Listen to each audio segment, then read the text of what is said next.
Hello student, मैं हूं कैलाश सोलंकी। मेरे यूट्यूब चैनल बायोलॉजी बाय के सोलंकी में आपका स्वागत है। हम एनसीईआरटी बेस्ड इंपॉर्टेंट क्वेश्चन की एक सीरीज चला रहे हैं, जिसके अंतर्गत आज अपना टॉपिक है the living world. Living world का जो पहला भाग हमने पिछली क्लास के अंदर डिस्कस किया था, जिसके अंदर हम कुछ इंपॉर्टेंट क्वेश्चन लेकर आए थे। आज हम लिविंग वर्ल्ड के शेष बचे हुए क्वेश्चन पार्ट सेकेंड के अंदर लेकर आए हैं। और इस क्वेश्चन जो होंगे वो बिल्कुल एनसीईआरटी के मैंने लाइन टू लाइन निकाल दिए हैं, और आने वाले एग्जाम के अंदर ये बहुत ही महत्वपूर्ण साबित होंगे। तो आप अंत तक मेरे साथ बने रहिए और इन क्वेश्चन के साथ में अपनी तैयारी भी चेक कीजिए कि हम जो तैयारी कर रहे हैं वो वास्तव में एनसीईआरटी बेस्ड है या नहीं। तो आज अपन क्लास शुरू करेंगे। उससे पहले कुछ साइंटिफिक नाम है, वो नाम अपने को अच्छी तरह से आने चाहिए। अब ये 10 नाम जो लिखे हैं वो आपको अच्छी तरह से याद करने हैं। क्यों याद करने हैं? क्योंकि ये बिल्कुल एनसीईआरटी बुक्स के अंदर लिखे हुए हैं, दिए हुए हैं। तो उन नामों को जिक्र कहीं ना कहीं एग्जाम के अंदर ज़रूर आएगा। तो ये 10 नाम को तो आपको अच्छी तरह से याद करके जाना चाहिए। शुरू करते हैं। पहला जो नाम है आम का मैंगो का जो वैज्ञानिक नाम है या साइंटिफिक जो नाम है वो मैंजीफेरा इंडिका है। और हम यहाँ जानते हैं जो मैंजीफेरा है वो वंश को इंगित करेगा, और जो इंडिका है वो उस वंश की एक जाति है। उसी प्रकार आलू का जो साइंटिफिक नाम है वो सोलेनम ट्यूबरोसम है। सोलेनम वंश है और ट्यूबरोसम उसकी एक जाति है। मकोय नाइट शेड के नाम से भी इसको जानते हैं, इसका साइंटिफिक नाम सोलेनम नाइग्रम है। उसी प्रकार बैंगन का जो साइंटिफिक नाम है वो सोलेनम मेलोंजेना है, और गेहूं का साइंटिफिक नाम ट्रिटिकम एस्टिवम। यहाँ आप ध्यान से देखोगे आलू, मकोय और बैंगन। मकोय ध्यान रखना नाइट शेड के नाम से इसको जानते हैं। तो ये जो तीनों का जो वंश है वो सेम है। कौन सा वंश है? सोलेनम। डेट एग्जाम में क्वेश्चन आएगा आलू और बैंगन के वंश या जीनस का नाम लिखिए, तो वो कौन सा हो जाएगा? सोलेनम। हम इसी प्रकार शेर, बाघ और चीता की बात करेंगे तो तीनों का वंश सेम है।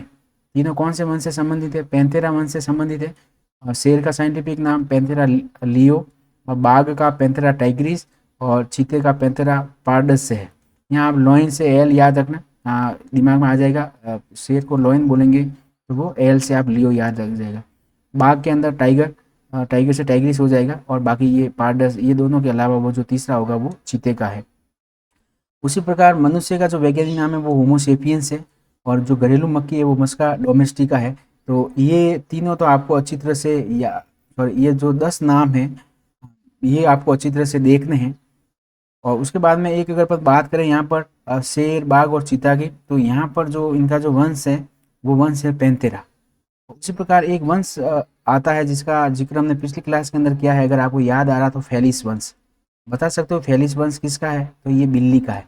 तो ये जो फेलिस वंश और पैंथेरा वंश के कुछ करेक्टर सेम है, इस कारण इन दोनों वंशों की एक फैमिली है जिसको अपन फेलिडी कहेंगे। तो फेलिडी कुल के अंदर ये दो वंश आते हैं, एक तो फेलिस और एक ये पैंथेरा। फेलिस के अंदर तो क्या आ जाएगी? बिल्ली आ जाएगी। और उसके बाद में पैंथेरा वंश के अंदर ये तीनों आ जाएंगे। एग्जाम में क्वेश्चन आ जाए बाघ का या बाघ का कुल कौन सा है, तो भी कौन सा करके आओगे? फेलिडी करके आओगे। शेर का कुल कौन सा है? फेलिडी है। और चीते का कुल भी कौन सा हो जाएगा? फेलिडी हो जाएगा। ये आपको थोड़ा कुल के बारे में ध्यान रखना है। चलो सर, तो ये 10 इंपॉर्टेंट क्वेश्चन आप अच्छी तरह से आप देख लें। उसके बाद में एक नेक्स्ट टॉपिक इम्पोर्टेंट टॉपिक है जो कन्फ्यूजन करता है, इसको अपन ध्यान से देखेंगे। एक शब्द आता है टेक्सॉन, और एक आता है कैटेगरीज। तो ये कैटेगरीज क्या है? तो कैटेगरीज तो वही है जो क्लासिफिकेशन की जो हिराकी है, पदानुक्रम है, उसके अंदर आप अपन जानते हैं कि जो सबसे बड़ा पद है वो कौन सा है? किंगडम। एक किंगडम के अंदर बहुत सारे फाइलम होंगे। फाइलम के अंदर बहुत सारी क्या हो जाएगी? क्लास हो जाएगी। एक क्लास के अंदर बहुत सारे ऑर्डर हैं। एक ऑर्डर के अंदर बहुत सारी फैमिली है। एक फैमिली के अंदर बहुत सारे जीनस है। और एक जीनस के अंदर बहुत सारे क्या हो जाएंगे? स्पीसीज। तो ये जो वर्गीकरण के पदानुक्रम है वो प्रत्येक पदानुक्रम को कैटेगरी के नाम से जानते हैं। किंगडम अपने आप में एक कैटेगरी है, फाइलम कैटेगरी है, क्लास कैटेगरी है, ऑर्डर कैटेगरी है, फैमिली कैटेगरी है, जीनस कैटेगरी और स्पीसीज कैटेगरी है। अब इस कैटेगरी के अंदर बहुत सारे टेक्सोन आ सकते हैं। जैसे किंगडम की बात करें तो किंगडम के अंदर प्लांटी किंगडम आ सकता है, तो प्लांटी किंगडम अपने आप में एक टेक्सोन है। एनिमलिया किंगडम की बात करूँ तो वो अपने आप में टेक्सोन है। तो इसके अंदर इस कैटेगरी के अंदर जो आएगा वो क्या हो जाएगा? टेक्सोन आएगा। जैसे मैंने यहाँ पर दो नाम दिए हैं, ये जो मैंने क्लासिफिकेशन लिखा वो मनुष्य का है, होमोसेपियंस का क्लासिफिकेशन लिखा है। और इधर अगर मैं बात करूँ तो मैंने यहाँ जो क्लासिफिकेशन लिखा है वो आम का लिखा हुआ। तो यहाँ पर अपन थोड़ा टैक्सॉन को समझने की कोशिश करते हैं कि जो एनिमिलिया अपने आप में एक टैक्सॉन है, और प्लांटी भी अपने आप में क्या है? एक टैक्सॉन है। लेकिन इसकी जो दोनों की जो कैटेगरी हो जाएगी वो कौन सी कैटेगरी हो जाएगी, किंगडम कैटेगरी हो जाएगी। उसी प्रकार कॉर्डेटा भी अपने आप में टैक्सोन है, लेकिन ये कौन सी कैटेगरी का है, फाइलम का है। मैमल्स अपने आप में एक टैक्सोन है, वो है क्या है, उसकी कैटेगरी क्या है, क्लास है। अगर आपको पूछे प्राइमेटा टैक्सोन की कैटेगरी कौन सी है, तो आप क्या लिख के आओगे, ऑर्डर या गण लिख के आओगे। अगर आपको पूछे होमिनिडी टैक्सोन की कैटेगरी कौन सी है, तो वो कैटेगरी कौन सी हो जाएगी, फैमिली हो जाएगी। होमो की टैक्सोन की कैटेगरी कौन सी हो जाएगी, जीनस हो जाएगी। और सेपियंस की जो कैटेगरी होगी वो अपने आप में क्या हो जाएगी, स्पीसीज हो जाएगी। मनुष्य अगर नाम आए तो मनुष्य टैक्सोन की कैटेगरी कौन सी है, तो आप स्पीसीज करके आओगे, क्योंकि वो अपने आप में ऑर्गेनिज्म है। चलो सर, तो सेम उसी प्रकार का अपन यहाँ पर बात करें, जैसे मैं यहाँ बात करूँ डाइकोटिलिडन, तो डाइकोटिलिडन यहाँ पर टैक्सोन है, लेकिन ये कौन सी कैटेगरी का टैक्सोन है, तो वो क्लास लेवल की कैटेगरी का ये टैक्सोन है। अगर मैं बात करूँ मेंजीफेरा, ये भी अपने आप में एक टैक्सोन है, और वो कौन सी लेवल का है, तो वो कौन से लेवल का हो जाएगा, जीनस लेवल का हो जाएगा। तो ये अपने को थोड़ा ध्यान रखना है टैक्सोन और कैटेगरीज के बारे में, और इसको अपन थोड़ा डिटेल से देखने की कोशिश करेंगे टैक्सोन को। तो जैसे कि मैं यहाँ पे आपके लिए लाया हूँ, जैसे मैंने यहाँ पे लिखा हुआ वीट, तो यहाँ पर जैसे टैक्सोन की परिभाषा पहले याद रखने के, real group of similar organism, similar organism का वास्तविक जो समूह होगा उसी को अपन क्या बोलेंगे, टैक्सोन के नाम से जानते हैं। जैसे एक उदाहरण द्वारा अपन समझने की कोशिश करते हैं, वीट है, वीट अपने आप में क्या है, टैक्सोन है, लेकिन इसकी कैटेगरी कौन सी है, वीट गेहूँ है, तो ये एक स्पीसीज कैटेगरी का है, इसकी कैटेगरी कौन सी हो जाएगी, स्पीसीज हो जाएगी। चलो सर, अब मुझे बताओ प्लांटी क्या है, प्लांटी किंगडम है, तो प्लांटी एक टैक्सोन है, लेकिन ये कौन सी कैटेगरी का टैक्सोन है, तो ये कौन सी कैटेगरी हो जाएगी, किंगडम कैटेगरी हो जाएगी इसकी। सेम इसी प्रकार का मैं मैमल्स की बात करूँ, मैमल्स अपने आप में टैक्सोन है, लेकिन कौन सी कैटेगरी का ये टैक्सोन है, तो वो कौन सी कैटेगरी का हो जाएगा, क्लास लेवल का है। पॉलीमोनियल्स, ये एक गण है, तो ये पॉलीमोनियल्स टैक्सोन है, और जो कौन सी कैटेगरी का है, तो ये ऑर्डर कैटेगरी का है। सेम पैंथेरा भी अपने आप में टैक्सोन है, लेकिन ये कौन सी कैटेगरी का है, तो जीनस का हो जाएगा। उसी प्रकार कॉर्डेटा की बात करें तो कॉर्डेटा भी एक टैक्सोन है, लेकिन वो कौन सी कैटेगरी का है, तो फाइलम कैटेगरी का है। तो यहाँ पर जितने भी टैक्सोन है वो सारे के सारे, जितने भी जो टैक्सोन है वो सब अलग है। जैसे गेहूँ अलग है, प्लांटी अलग है, मैमल्स अलग है, पॉलीमोनियल्स अलग है, पैंथेरा अलग टैक्सोन है, कॉर्डेटा अलग है, और इनकी जो कैटेगरी है वो सबकी क्या है, अलग अलग है। तो यहाँ पर एक अपन कॉमन अगर अपन लाइन लिखे यहाँ पर, तो difference,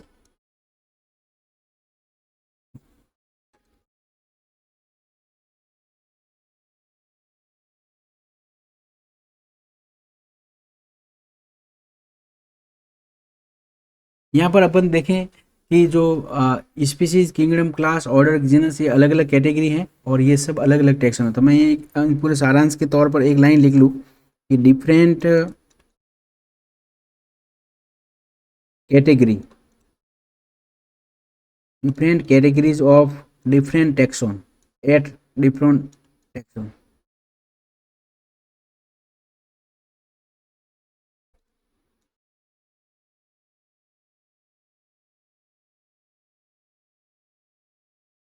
different category at different taxon, और अलग अलग टैक्सोन की ये अलग अलग कैटेगरी है। और उसी प्रकार अपन नेक्स्ट एक एग्जांपल लें, जिसके अंतर्गत अगर अपन देखें यहाँ पर,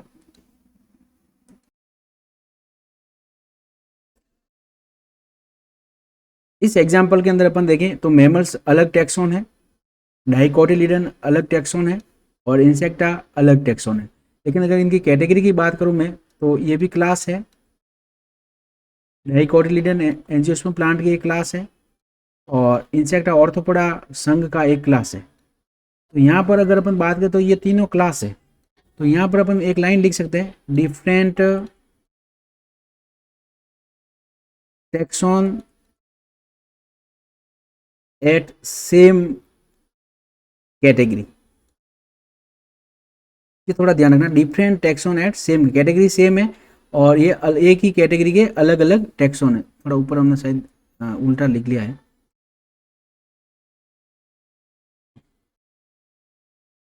यहाँ पर डिफरेंट, यहाँ पर टैक्सोन होगा।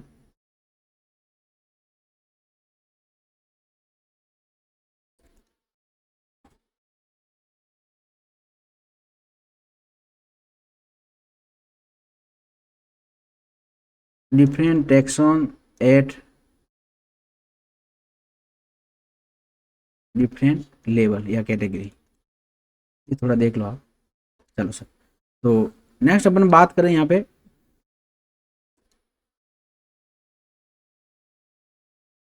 नेक्स्ट हम बात करें तो सेम एग्जांपल यहाँ पर एक और है, जहाँ पर यहाँ पर पैंथेरा, तो पैंथेरा हम जानते हैं ये टैक्सॉन है और इसकी कैटेगरी कौन सी हो जाएगी, जीनस हो जाएगी। सोलेनम इसकी कैटेगरी कौन सी हो जाएगी, जीनस हो जाएगी। और कैनिस टैक्सॉन है और इसकी कैटेगरी कौन सी हो जाएगी, जीनस हो जाएगी। तो यहाँ पर भी अपन देखेंगे जीनस सेम है, लेकिन इनकी जो कैटेगरी है वो सेम है, लेकिन जो टैक्सॉन है वो क्या हो जाएंगे, अलग। तो सेम ये की लाइन यहाँ आ जाएंगे, different taxon at same category. चलो sir, next question important topic है इस पार्ट का, इस लेसन का जो दूसरा इंपॉर्टेंट भाग है कि वर्गीकीय सहायता साधन।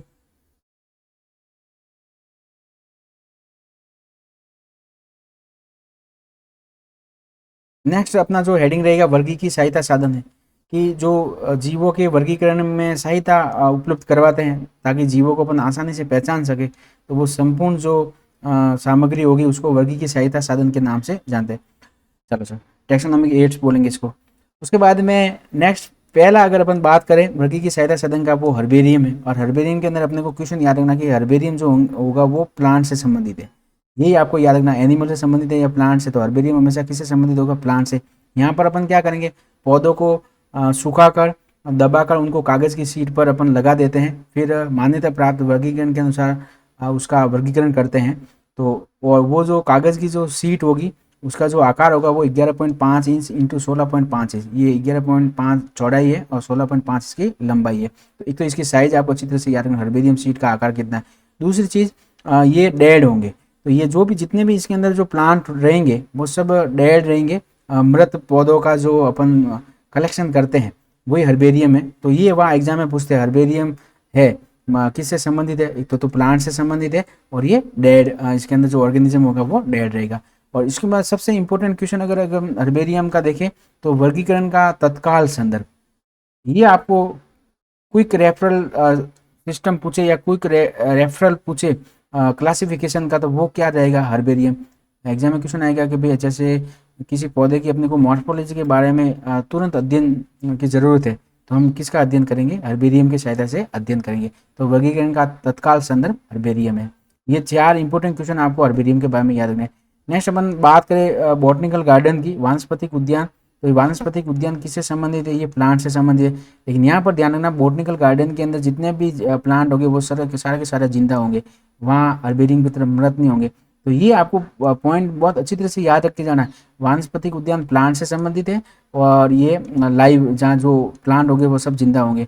तीसरी चीज़ याद रखनी है कि बॉटनिकल गार्डन एक प्रकार का एक्स सिटू कंजर्वेशन है, बही स्थानीय संरक्षण। जीवो जो संकटग्रस्त जीव है उनके संरक्षण की 2 विधियां है, एक तो बही स्थान है और स्व स्थान है। तो हम क्या करेंगे, ये जो वानस्पतिक उद्यान के अंदर जो पौधे हैं उनको उनके प्राकृतिक आवास से निकालकर दूसरी जगह पर इनको लाया जाता है। तो ये एक प्रकार का कौन सा संरक्षण हो जाएगा, एक्स सिटू कंजर्वेशन है। चलो सर, उसके बाद अगर अपन वानस्पतिक ये जो उद्यान होंगे वहाँ पर हर पेड़ के अंदर या हर प्लांट के ऊपर उसका वानस्पतिक नाम लिखा होगा और साथ में क्या लिखा हुआ होगा, ये कुल। ये 2 चीज़ें याद रखना है कि वानस्पतिक उद्यान के हर प्लांट के अंदर उसका वानस्पतिक नाम व कुल लिखा हुआ होगा। उसके बाद में बॉटनिकल गार्डन से संबंधित ये इंपॉर्टेंट क्वेश्चन, ये नाम याद रखने हैं। 3 इंपॉर्टेंट नाम है। रॉयल बॉटनिकल गार्डन कहाँ आया हुआ, क्यों, इंग्लैंड के अंदर आया हुआ। साथ ही साथ Indian botanical garden Shivpur, Howrah, Calcutta के अंदर आया हुआ। ये आपको अच्छी तरह से याद रखना है। इंडियन बॉटनिकल गार्डन कहाँ आया हुआ है, हावड़ा, कलकत्ता के अंदर।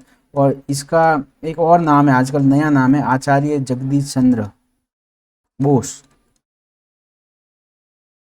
जगदीश चंद्र बॉटनिकल गार्डन, ये इसका नया नाम है। फिर एक इंडिया के अंदर NBRI, national botanical research institute, जो कहाँ पे आया हुआ है, लखनऊ के अंदर आया हुआ है। NBRI Indian botanical garden. और रॉयल के अंदर तो आपको ध्यान रखना है विश्व का सबसे बड़ा वानस्पतिक उद्यान है। ये क्वेश्चन इसके अंदर भी ध्यान रखना, विश्व का सबसे बड़ा वानस्पतिक उद्यान है। चलो सर, नेक्स्ट अपन सहायता साधन में आए तो जंतु उद्यान है, जिनको अपन नॉर्मली चिड़ियाघर के नाम से जानते हैं। और चिड़ियाघर के अंदर अपन जानते हैं कि जीवों को उनके प्राकृतिक आवास से निकालकर मानव निर्मित परिस्थितियों के अंदर लाया जाएगा, जहां उनको प्राकृतिक आवास जैसी सुविधा देने का प्रयास किया जाता है। तो ये भी एक प्रकार का कौन सा संरक्षण हो जाएगा, एक्स सीटू कंजर्वेशन है। संरक्षण जरूर ध्यान रखना, एक्स सीटू और इन सीटू। तो चिड़ियाघर जो होंगे वो भी एक्स सीटू कंजर्वेशन है, और यहाँ पर भी जो जीव होंगे वो सब क्या हो जाएंगे, लाइव हो जाएंगे। अगर मैं क्विक रिवीजन करूँ, हर्बेरियम प्लांट से संबंधित है, वानस्पतिक उद्यान भी प्लांट से संबंधित है, लेकिन जो जंतु उद्यान या जो चिड़ियाघर है वो एनिमल से संबंधित है। चलो सर, उसके बाद नेक्स्ट जो सहायता साधन है वो म्यूजियम है, संग्रहालय है। और यहाँ पर आपको ध्यान रखना, जो संग्रहालय है वो प्लांट और एनिमल दोनों के लिए है, न केवल अकेले प्लांट के लिए नहीं है, न अकेले एनिमल के लिए। संग्रहालय प्लांट के भी होंगे और एनिमल के भी होंगे, लेकिन यहाँ पर ये डेड होंगे। ये आपको सबसे अच्छी तरह से ध्यान रखना, डेड, कि जहाँ संग्रहालय के अंदर जो एनिमल हो या प्लांट हो वो क्या होंगे, डेड होंगे। स्कूलों के अंदर, कॉलेजों के अंदर यहाँ म्यूजियम होते हैं, वहाँ पर किसी जीव को मार या जीव को मार कर उनको परिरक्षित किया जाता है। और परिरक्षित करने का जो तरीका है उसके अंदर एक केमिकल काम में लेता है जिसको अपन फॉर्मेलिन बोलते हैं। फॉर्मेलिन के अंतर्गत उन जीवों को परिरक्षित किया जाता है। तो ये दो चीज़ें याद रखनी है यहाँ पर, जीवों का परिरक्षण कौन से केमिकल के अंदर किया जाता है, फॉर्मेलिन के अंदर। और संग्रहालय किससे संबंधित है, प्लांट और एनिमल दोनों से संबंधित है, और यहाँ पर वो जो एनिमल और प्लांट होंगे वो डेड होंगे। ये क्वेश्चन अपने को अच्छी तरह से समझना है। चलो सर, नेक्स्ट अपन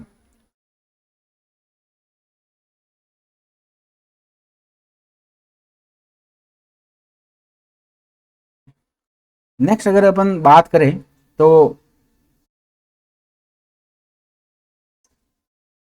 सहायता साधन पूंजी है। और पूंजी के अंदर अगर आप की जिसको बोलेंगे, पूंजी के अंदर ये 3 पॉइंट आपको अच्छी तरह से याद कर जाने, यहाँ से क्वेश्चन पूछने के चांस ज़्यादा है। कि पूंजी एक तो समानता व असमानताओं के आधार पर जीवों की पहचान करती है। ये लाइन वहाँ पे लिखी हुई आएगी, पूंजी के बारे में सत्य कथन है, समानता व असमानताओं के आधार पर ये जीवों की पहचान करती है। एक इंपॉर्टेंट क्वेश्चन यहाँ पूंजी का याद रखना, क्वेश्चन आएगा पूंजी जीवों के लिए उपयोगी है, वर्गीकरण के लिए, पहचान के लिए, नामकरण के लिए, या सभी के लिए। तो ये केवल पहचान के लिए उपयोगी है। ये शब्द आप आइडेंटिफिकेशन जरूर याद करना कि इससे केवल जीवों की पहचान की जाती है।